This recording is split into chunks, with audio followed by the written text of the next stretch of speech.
नमस्कार, मैं हूं वरुण सखाजी और आप देखना शुरू कर चुके हैं IBC 24 मैदानी। हम आपको बता रहे हैं एक खास सीरीज में अलग अलग विधानसभाओं के विश्लेषण। अभी मैंने आपको पिछले 2 वीडियो बनाए थे। इन वीडियो में पहले में मैंने आपको रायगढ़, शक्ति और सारंगढ़ कोरबा जिले की सीटों के बारे में बताया था। रायगढ़, सारंगढ़ और कोरबा जिले की सीटों के बारे में बताया था। दूसरे एपिसोड में मैंने रेस्ट ऑफ डिस्ट्रिक्ट जो बचे हैं, शक्ति, जांजगीर, बिलासपुर, मुंगेली और पेंड्रा जिले के बारे में बताया था। यानी 24 सीटों का मैंने विश्लेषण किया था बिलासपुर संभाग की। इन 24 सीटों में जो पोजीशन बन रही थी वो 11 कांग्रेस, 12 बीजेपी और 1 बसपा की बन रही थी, जो विश्लेषण के हिसाब से। अब हम आगे बढ़ते हैं। ये बहुत महत्वपूर्ण सीरीज है। इसमें मैं आपको 39 नंबर सीट से शुरुआत करूंगा, जो कि महासमुंद जिले की सीट है। 38 सीट्स लगभग उसमें हुई। मैदानी की अहम सीटें हैं। मैदानी की 24 सीटें मैं बता चुका हूं। आने वाले एपिसोड्स में बाकी की 40 सीटें और आपको बताऊंगा, तो आप मेरे साथ बने रहिएगा, मेरे यानी वरुण सखाजी के साथ। अगर आपने अभी तक IBC 24 मैदानी को सब्सक्राइब नहीं किया तो इसको सब्सक्राइब जरूर कर लीजिए और कहते रहिए, कुछ ना कुछ कमेंट करते रहिएगा और देखते रहिए और अपने अपनों के साथ इस वीडियो को बांटते भी रहिएगा, क्योंकि ये वीडियो बहुत अहम है। 2023 विधानसभा चुनाव का एक बड़ा दस्तावेज है, जिसमें आप 3 दिसंबर को जब मिलाएंगे तो आपको पता चलेगा कि ये दस्तावेज कितना काम आ रहा है आपको। जब वोटिंग करने जाएंगे तब भी आप ये सोच कर जाएंगे कि ये दस्तावेज कितना अहम है। इसलिए इस वीडियो को अपने पास सेव करके रखिए और ज़्यादा से ज़्यादा लोगों के साथ बांटते रहिए। तो शुरू करते हैं हम। पहली जो सीट है आज के एपिसोड की वो है सरायपाली। यहाँ से सरला कोसरिया को भारतीय जनता पार्टी ने फील्ड किया है। 17 अगस्त 2023 को जो लिस्ट पहली आई थी उसमें इनका नाम था। सरला कोसरिया गायत्री परिवार से ताल्लुक रखती हैं, काफ़ी कनेक्टेड हैं, चूंकि ये सीट रिजर्व है SC के लिए। यहाँ से वर्तमान में किस्मत लाल नंद यहाँ से विधायक हैं। किस्मत लाल नंद उन विधायकों में शुमार हैं, उन 5 शीर्ष विधायकों में शुमार हैं कांग्रेस के, जिनके मार्जिन्स हाईएस्ट थे।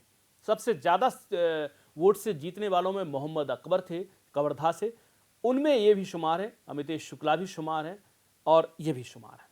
इस हिसाब से देखते हैं तो ये बहुत अहम सीट है। सरायपाली में किस्मत लाल नंद मजबूत हैं, लेकिन पिछली बार जो श्याम तांडी थे बीजेपी की ओर से, वो कांग्रेस में जा चुके हैं। सरला कोसरिया को यहाँ से बीजेपी ने टिकट दे दिया है। तो अब स्थितियां क्या होंगी मैं आपको इस एपिसोड में बताने वाला हूँ। चूंकि मैंने एक वीडियो बनाया था खबर बेबाक में, हमारा ही सिस्टर कंसर्न चैनल है, उसमें मैंने बताया था जब विश्वभूषण हरिचंदन यहाँ राज्यपाल बनकर आए थे, तो मैंने उसमें लिखा था, बताया था उस वीडियो में कि विश्वभूषण हरिचंदन को क्यों लाया गया है छत्तीसगढ़। तो उस समय मैंने बताया था बॉर्डर की 8 विधानसभा सीटें ऐसी हैं जहां पर उड़िया उड़िया वोटर्स का डोमिनेंस है। इस बात का यहां ध्यान रखना जरूरी। सरायपाली उन विधानसभाओं में है जिसमें उड़िया वोटर का डोमिनेंस माना जाता रहा है। तो यहाँ की स्थिति के हिसाब से सरला कोसरिया बहुत मेहनत कर रही हैं। भले ही किस्मत लाल नंद अच्छी फाइट के साथ जीते थे, बड़े मार्जिन से जीते थे, टॉप शीर्ष 5 विधायकों में हैं, बड़े मार्जिन से जीतने वालों में उनको टिकट स्वाभाविक रूप से कांग्रेस देगी। लेकिन ये जो सीट है वो झुकी हुई है थोड़ी सी भाजपा की तरफ। 40 नंबर सीट है बसना। बसना में देवेंद्र बहादुर सिंह राज परिवार से आते हैं, वो वहाँ से विधायक हैं। गोंड राज परिवार से आते हैं और अच्छे मार्जिन से ये भी जीते थे, लेकिन संयोगवश यहाँ जीते। यहाँ से DC पटेल ने भाजपा से कोशिश की थी लड़ने की, लेकिन हार बुरी हुई थी। अब इस बार संपत अग्रवाल हैं। संपत अग्रवाल वो चेहरे हैं जिन्होंने पिछली बार अच्छी फाइट यहाँ से दी थी, और इनकी प्रोफाइल जो बीजेपी ने जारी की है उसमें भी इस बात का जिक्र है कि संपत अग्रवाल जो हैं वो बसना से लड़े पिछली बार, और यहाँ जो इनकी स्थिति थी वो 2018 में निर्दलीय लड़े थे और दूसरे स्थान पर रहे थे, यानी भाजपा के प्रत्याशी को नंबर 3 पर धकेल दिया था। ये सीट अनरिजर्व है और इस बार यहाँ उन्होंने बीजेपी ज्वाइन कर ली है। उनको प्रदेश जिला कार्यकारिणी में सदस्य बनाया है भाजपा ने। अनुभवी हैं, MA हिंदी साहित्य में हैं, ठेकेदार हैं मूलतः, और वैश्य समुदाय से आते हैं। 62 वर्ष उम्र है।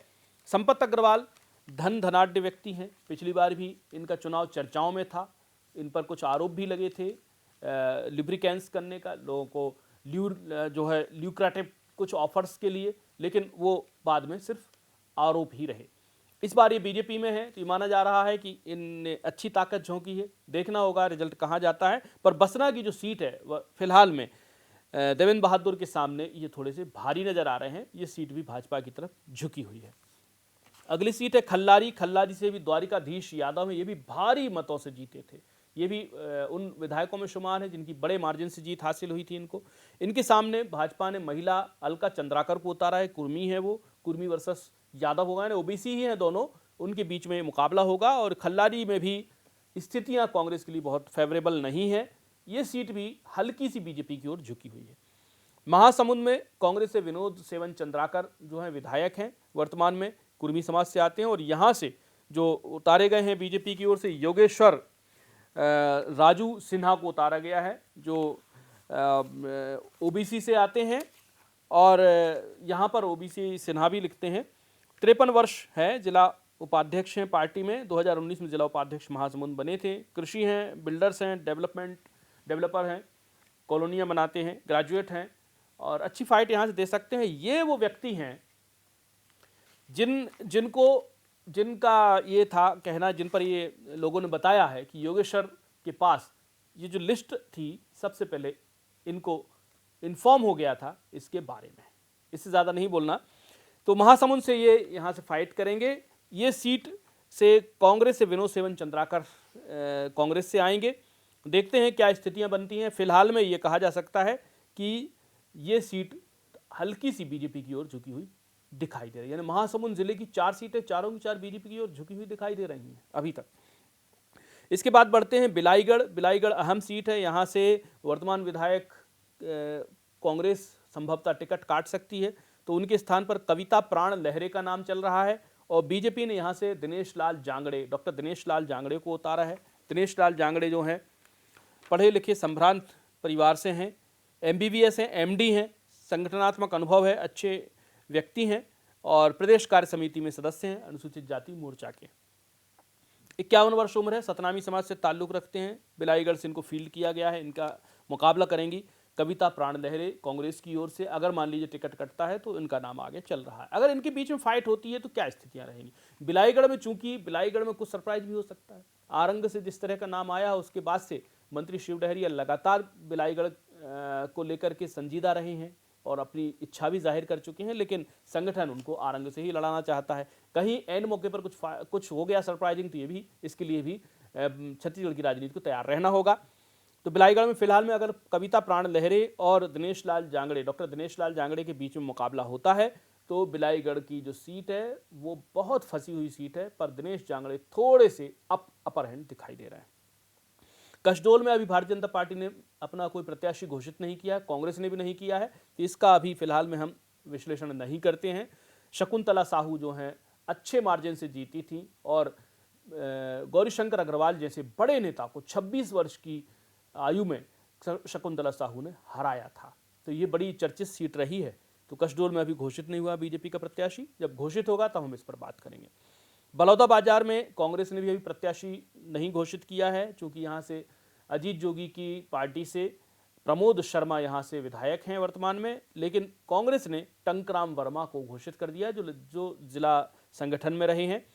तो बलौदाबाजार में टंकराम वर्मा अच्छी फाइट दे सकते हैं। अगर यहाँ से कांग्रेस, जैसा कि मेरे पास जो संभावित नाम है उनमें शैलेश नितिन त्रिवेदी का नाम यहाँ से चल रहा है।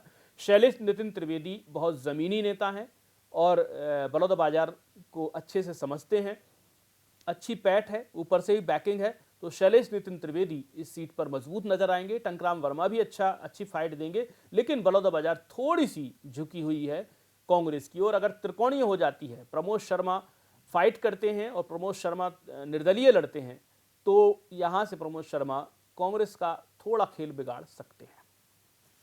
आगे बढ़ते हैं भाटापारा, जहाँ से सुशील शर्मा का नाम आ रहा है और भाजपा ने शिवरतन शर्मा को यहाँ से फील्ड किया हुआ है। तो शिवरतन शर्मा यहाँ से अगर आते हैं तो स्थिति क्या रहेगी? शिवरतन शर्मा प्रदेश महामंत्री हैं, 2008 में रह चुके हैं, विधायक प्रत्याशी रह चुके हैं, 2018 से 13 में हार गए थे। वर्तमान में विधायक हैं वहाँ से 18 से यहाँ पर, और उस स्टॉर्म में जीते थे जब कांग्रेस का जो है तहलका था 2018 में, तो इसलिए इनको हल्के से नहीं लिया जा सकता। सीनियर मोस्ट लीडर हैं भारतीय जनता पार्टी के, और शिवरतन शर्मा यहाँ से लड़ेंगे और इनके सामने जो नाम आ रहा है वो सुशील शर्मा जी का नाम आ रहा है फिलहाल में, और सुनील माहेश्वरी भी यहाँ से ताल्लुक़ रखते हैं कांग्रेस की ओर से। देखेंगे कौन यहाँ से क्या फाइट कैसी होती है। फिर भी भाटापारा से शिवरतन शर्मा की ओर ये सीट थोड़ी झुकी हुई दिखाई दे रही है। तो मैंने आपको यहाँ 39 नंबर सीट से लेकर के 46 नंबर सीट, यानी कि 1 2 3 4 5 6 और 8 सीटों का विश्लेषण दिया है। 8 सीटों में अगर हम बात करते हैं तो क्या स्थिति नजर आ रही है? अगर इसको हम बहुत बारीकी से देखते हैं तो समझ में आता है कि एक इनमें से घोषित नहीं हुई, एक घोषित हुई है। तो 8 सीटों में से एक घोषित नहीं हुई, तो बचती हैं 7। तो 7 सीटों में से 5 सीटें जो हैं वो बीजेपी की तरफ झुकी हुई दिखाई दे रही हैं और बाकी की जो 2 सीटें हैं वो कांग्रेस की ओर झुकी दिखाई दे रही हैं। मैंने जो मैदानी का विश्लेषण अभी तक किया है, बिलासपुर जिले की 24 सीटों में से 12 सीटें बीजेपी को झुकी दिख रही हैं, 11 सीटें जो है वो झुकी दिख रही हैं कांग्रेस की ओर, एक बसपा की ओर। तो वहां पर 1 सीट का मार्जिन बीजेपी लेकर चल रही है। और जब हम यहां इन 8 सीटों पर जाते हैं जिनमें से 7 सीटों की घोषणा हुई है, तो 7 सीटों का जो विश्लेषण है उसमें 5 सीटों पर यानी 24 और 8 यानी 7 मान लेते हैं, तो ये 31 सीटें हो जाती हैं। 31 सीटों में से बीजेपी 17 सीटों पर जो है जीतती हुई नजर थोड़ी मजबूत दिखाई दे रही है और कांग्रेस जो है वो उसके मुकाबले 13 सीटों पर मजबूत दिखाई दे रही है। 31 में से ये जो आंकड़ा बन रहा है, एक पर बीएसपी है और एक सीट अभी घोषित नहीं हुई। 31 सीटों में से 17 सीटों पर बीजेपी मजबूत दिख रही है, 13 सीटों पर कांग्रेस मजबूत दिख रही है। देखेंगे रिजल्ट क्या होंगे। 3 दिसंबर को जब हम बैठेंगे तो आप इस वीडियो को जरूर रखिएगा। जब 3 बजे के बाद से मतगणना के अच्छे खासे नतीजे हमारे सामने होंगे तब हम इस पर बात करेंगे। इसको जरूर रखिएगा। कुछ कहना चाहते हो तो नीचे कमेंट बॉक्स में अपनी बात जरूर करिए और इस चैनल को अभी तक सब्सक्राइब नहीं किया है, सब्सक्राइब कर लीजिए, अपने अपनों के साथ बांटिए। मुझे यानी वरुण सखा जी को दीजिए इजाजत। नमस्कार।